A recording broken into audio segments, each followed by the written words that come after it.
La vie vous a abandonné, rien ne vous marche, vous échouez presque à tout.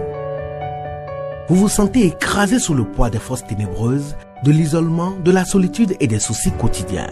Vous n'avez pas la paix et la tranquillité. Vous avez besoin d'accompagnement pour atténuer vos souffrances, pour développer la force et la puissance qui vous habitent. Suivez tous les matins Maître Maouyan Justin Dongbaoundé, grand initié aux lois et secrets de la vie. Avec Maître Maouyan Justin Dongbaoundé, vous allez abandonner vos solutions individualistes, source de vos malheurs et de vos errements. Vous allez découvrir la pensée métaphysique, seul gage de notre sortie collective du gouffre. Vous allez retrouver le chemin du mieux-être et de la joie de vivre. Message du Maître, un espace commun aux bâtisseurs d'une vie heureuse sur la terre.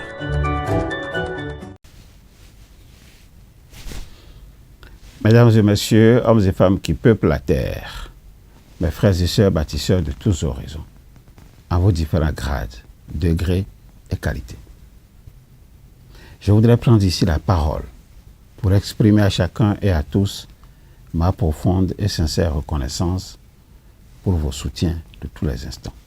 Dans mon précédent message, nous avons poursuivi l'examen de l'apprentissage de la lecture. Nous avons davantage compris que l'apprentissage de la lecture mobilise et active d'autres zones en plus de la région spécifique qu'il sert à activer. La zone de la lecture recycle un algorithme préexistant, celui de la reconnaissance des visages, avant de passer à une reconnaissance des lettres et des mots. Nous avons compris mieux pourquoi. Pourquoi la méthode globale d'apprentissage de la lecture est condamnée à ne pas bien fonctionner.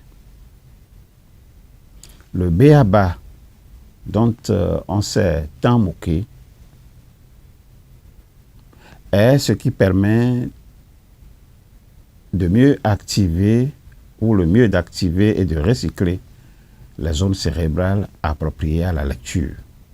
Avec l'imagerie médicale, on a pu vérifier que l'apprentissage devient optimal lorsque l'on alterne acquisition de connaissances et tests répétés de ces connaissances. Dans mon message de ce jour, nous allons revenir de front sur les deux premiers facteurs de réussite d'un apprentissage, ces deux facteurs identifiés par les sciences cognitives comme suite. Autrement, il s'agit de l'attention et l'engagement actif. L'attention est un filtre qu'il faut savoir captiver et canaliser. L'attention est le mécanisme de filtrage qui nous permet de sélectionner une information et d'en moduler le traitement. Et en comprenant que pour ainsi faire, elle élimine pour se concentrer. Le système de l'attention se décompose en 3 systèmes attentionnels. Le premier système attentionnel, c'est l'alerte, ensuite l'orientation et enfin le contrôle exécutif. L'attention module massivement l'activité cérébrale. Dès lors, l'enjeu essentiel pour le passeur de connaissances, qu'il soit parent, professeur ou formateur, c'est d'attirer l'attention sur le bon niveau.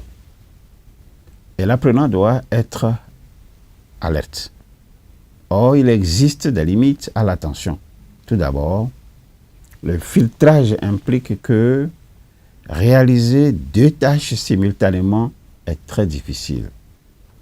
En effet, on a observé dans le cortex préfrontal un phénomène de goulot d'étranglement.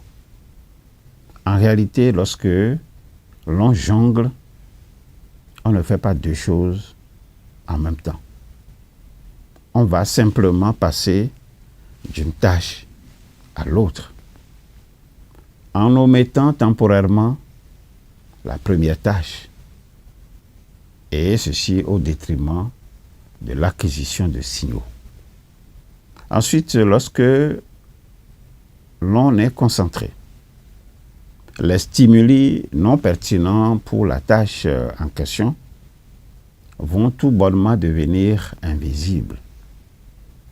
En se focalisant maintenant sur le nombre exact de passes que font dans un jeu les joueurs étiquetés à l'avance, force est de constater que l'attention sélective par nature aboutit à des excès de confiance. Chacun des examinateurs, donc ceux qui vont voir le jeu et analyser, donc chacun est prêt à soutenir que ce qui s'est passé sous le radar de sa perception n'a tout bonnement jamais existé. Car le clapet du filtre est en quelque sorte à sens unique. Une leçon à extrapoler dans bien des domaines de la vie, c'est cela. L'enjeu donc est de bien orienter l'attention et en cela, ce que l'on appelle l'effet maître, qui demeure crucial. Alors tel enseignant parviendra à captiver l'attention là où un autre s'enlisera, voire même attirera l'attention sur des niveaux non pertinents. Tel est l'écueil dans lequel tombe nombre de manuels scolaires ou de formation, où un trop-plein d'illustrations et de couleurs sont placés de manière attrayante, mais chaotique. Loin de cette overdose d'informations, il s'agit donc de canaliser l'attention. Le contrôle exécutif, c'est le levier de l'attention. Il est primordial. Il s'agit d'inhiber un comportement indésirable qui ferait double tâche. Par exemple, ne pas se disperser en quittant le lieu d'activité pour aller faire autre chose, se mettre à parler à quelqu'un d'autre, etc., etc. En cela, les progrès sont particulièrement visibles sur des enfants issus de familles dans lesquelles on n'insiste pas sur certains comportements. Par exemple, rester à table de façon systématique pour manger. Si vous n'insistez pas, vous verrez les résultats au niveau de l'apprentissage. Cet enseignement des sciences cognitives jette une lumière nouvelle sur la question de la discipline, mais aussi sur les inégalités entre milieux sociaux. Cela donne aussi des outils pour lutter contre ces inégalités. Passons maintenant à l'engagement actif. L'engagement actif, c'est le deuxième facteur de réussite.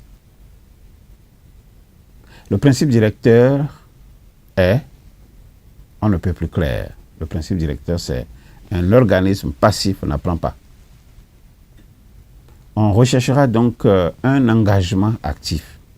Et l'enseignant ne peut mobiliser que si l'enfant ou l'apprenant se mobilise lui-même. Sinon, vous ne pouvez pas le mobiliser. Or, sans tester la fiabilité d'une connaissance, on restera dans une illusion de savoir. Si la connaissance n'est pas fiable, c'est une illusion. Il y a d'ailleurs fort à parier que tout un chacun soit concerné dans tel ou tel domaine. L'enfant ou l'apprenant doivent pouvoir se tester, chacun à son niveau, et rendre raisonnablement les conditions d'apprentissage plus difficiles va paradoxalement aboutir à un surcroît d'engagement. Et ça va aboutir également à un effort cognitif très avancé qui soit le synonyme d'une meilleure attention. Je souhaite que nous nous arrêtions ici pour ce jour. Mais en attendant le prochain message, que me reste-t-il à vous souhaiter? Il me reste à vous demander de continuer à vous familiariser avec cette invocation simple. Invocation que vous connaissez, mais je n'ai de cesse de vous demander chaque jour de la répéter. Et encore ici, on va essayer de faire les essais ensemble.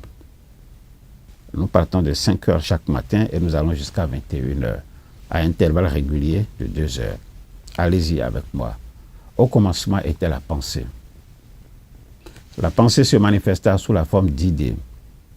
L'idée prend corps dans notre conscience et se traduit par la parole, le geste ou l'écriture. Cette parole projetée sur la matière devient notre action. Je suis donc pensée, parole et action. Alors, si regarder en arrière vous cause du chagrin et regarder en avant vous inspire de la crainte, je vous suggère tout simplement de regarder à côté de vous. Regardez tout près de vous. J'y suis. Je, c'est l'ISEP, l'Institut spécialisé en éveil du potentiel et maîtrise de la destinée. L'ISEP pour vous accompagner dans vos désirs respectifs d'apprendre à développer et transmettre des valeurs humaines et des principes de vie en étant simplement vous-même. Partagez vos connaissances sans contrepartie. Les laissez cheminer dans l'esprit de vos proches afin qu'ils s'en servent pour améliorer leur perception du monde, afin qu'ils s'en servent pour améliorer leur manière de voir les choses, afin qu'ils s'en servent pour modifier leur façon d'être, modifier leur façon de concevoir la vie et modifier leur façon d'agir. Il est l'heure pour chacun d'apprendre à connaître le rythme de l'histoire. Participer avec enthousiasme à l'édification d'un monde de haute valeur spirituelle. Participer avec enthousiasme à l'édification d'un monde de haute valeur intellectuelle. Participer avec enthousiasme à l'édification d'un monde de haute valeur affective. Participer avec enthousiasme à l'édification d'un monde de haute valeur professionnelle, matérielle et sanitaire. Ensemble, pour gagner le pari des connaissances vraies, des connaissances justes, des connaissances libératrices. Au revoir. À bientôt. La vie vous a abandonné, rien ne vous marche, vous échouez presque à tout. Vous vous sentez écrasé sous le poids des forces ténébreuses, de l'isolement, de la solitude et des soucis quotidiens. Vous n'avez pas la paix et la tranquillité. Vous avez besoin d'accompagnement pour atténuer vos souffrances, pour développer la force et la puissance qui vous habitent. Suivez tous les matins Maître Maoulian Justin Dongbaoundé, grand initié aux lois et secrets de la vie. Avec Maître Maoulian Justin Dongbaoundé, vous allez abandonner vos solutions individualistes, source de vos malheurs et de vos errements. Vous allez découvrir la pensée métaphysique, seul gage de notre sortie collective du gouffre. Vous allez retrouver le chemin du mieux-être et de la joie de vivre. Message du Maître, un espace commun aux bâtisseurs d'une vie heureuse sur la terre.